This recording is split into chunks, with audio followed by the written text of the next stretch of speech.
Le paludisme est l'une des premières causes de fièvre en zone d'endémie. C'est une véritable urgence médicale parasitaire, touchant en particulier les enfants de moins de 5 ans, les femmes enceintes, mais aussi toutes les personnes voyageant dans ces zones-là. Il est indispensable d'établir un diagnostic biologique rapide pour une prise en charge rapide. Pour animer ce cours sur le diagnostic biologique du paludisme, le docteur Doudou Sow de l'UCAD, l'université Cheikh Anta Diop de Dakar. Bonjour à toutes et à tous. Aujourd'hui, suite et fin du cours sur le diagnostic biologique du paludisme. Nous avons vu dans la première partie les techniques microscopiques, qui restent des références en matière de diagnostic biologique. Attachons-nous maintenant à la révolution apportée par les TDR en zone rurale endémique, où la microscopie n'est pas accessible, et nous finirons par les techniques de biologie moléculaire.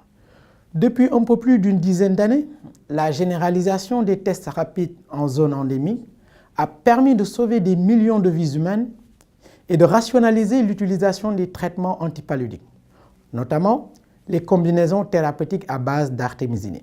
Cela a radicalement modifié l'approche thérapeutique du paludisme. On peut même parler d'une véritable révolution. Aussi simple à utiliser qu'un test de grossesse, facile à conserver, utilisable par tous, ce test consiste à détecter certains constituants spécifiques du parasite. Le principe est le suivant. On fait réagir un prélèvement sanguin avec un anticorps révélateur, mono ou polyclonal, selon le test utilisé. Il est ainsi possible d'identifier une ou plusieurs espèces de parasites. Le résultat est rapide, moins de 15 minutes, visuel sous forme d'un trait sur la bandelette et ne nécessite pas de compétences particulières pour le lire. Ces tests ne nécessitent pas d'électricité et peuvent être utilisés dans les villages, y compris dans un contexte familial. Une fois utilisées, les bandelettes sont faciles à stocker, ce qui est intéressant car cela permet d'effectuer des tests moléculaires a posteriori, notamment à des fins de surveillance épidémiologique. Le mode opératoire est extrêmement simple. On prélève une goutte de sang qu'on dépose sur la bandelette du test et à laquelle on ajoute le réactif. Puis on laisse agir 10 à 15 minutes et on visualise le résultat. Le stockage est facile, l'utilisation est facile, la lecture est immédiate et à portée de tous. C'est un outil de diagnostic parfaitement adapté au contexte endémique. Il est toutefois recommandé de les stocker à l'abri de l'humidité et de la lumière. Les TDR sont subventionnés par Rollback Malaria.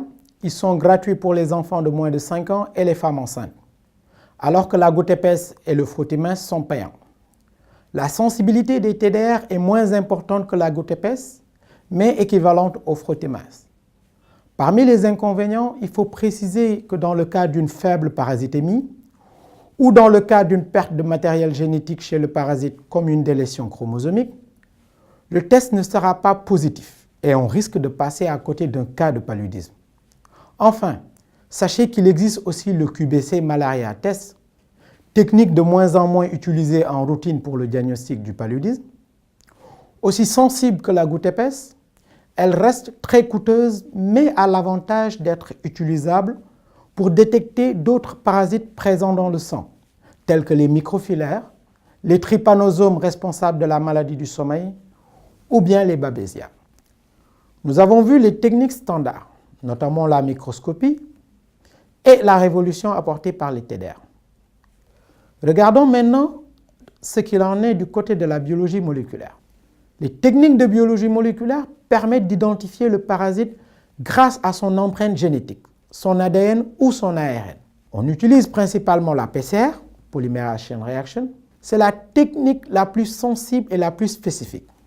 C'est-à-dire qu'elle permet de déterminer avec certitude l'espèce parasitaire exactement comme on le fait aujourd'hui lors des enquêtes policières et criminelles. Je vous rappelle que le parasite responsable du paludisme reste à ce jour le plus grand criminel de la planète. En zone endémique, il est l'outil d'évaluation et de monitorage épidémiologique le plus performant. Dans ce cas, on parle d'épidémiologie moléculaire. C'est une nouvelle ère qui s'ouvre à nous. En zone non endémique, comme par exemple en Europe, il est l'outil de référence pour le diagnostic au quotidien. Dans les deux cas, cette technique permet d'identifier les parasites mutants résistants aux médicaments. Pour information, Sachez que cet outil est également utilisé sur le moustique dans le cadre de la surveillance de la résistance aux insecticides, insecticides que l'on retrouve dans la lutte antivectorielle.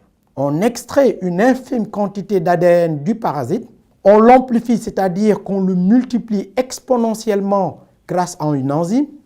Cela permet de le visualiser facilement. Cette opération est réalisable à partir de gouttes de sang séchées sur papier buvard, des tests de diagnostic rapide, mais aussi d'anciennes gouttes épaisses et de frottis minces. Les résultats sont très précis et très complets. De façon sensible, jusqu'à 0,5 parasites par microlitre de sang est spécifique. On identifie l'espèce plasmodiale et son niveau de sensibilité aux médicaments. Cette technique permet de différencier très facilement des parasites très semblables à la microscopie, comme par exemple Plasmodium malariae et Plasmodium knowlesi. En zone endémique, c'est très efficace pour discriminer les formes de trophozoïdes de Plasmodium falciparum, de Plasmodium vivax et de Plasmodium ovale. Cette distinction moléculaire est importante pour traiter les formes dormantes hépatiques, dites hypnozoïdes, de Plasmodium vivax et de Plasmodium ovale. Les techniques de biologie moléculaire permettent également de diagnostiquer les co-infections parasitaires.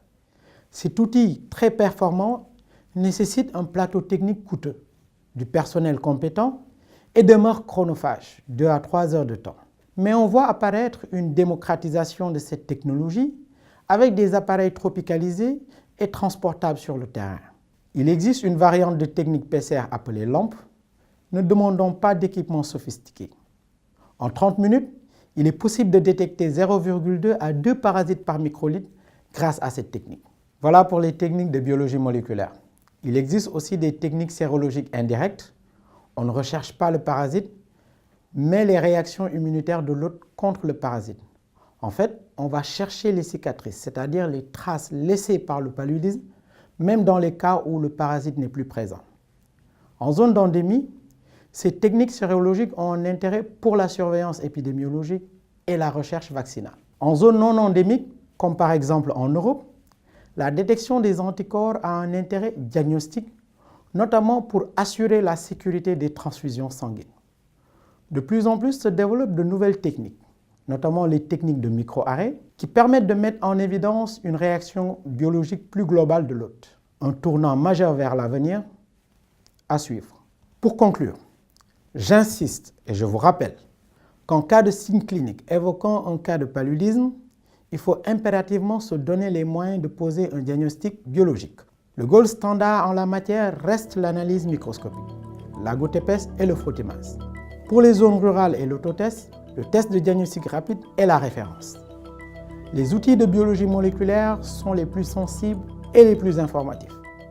Ils sont également les plus adaptés avec la sérologie pour le suivi épidémiologique. Merci pour votre attention. Le prochain épisode sera consacré au traitement du paludisme.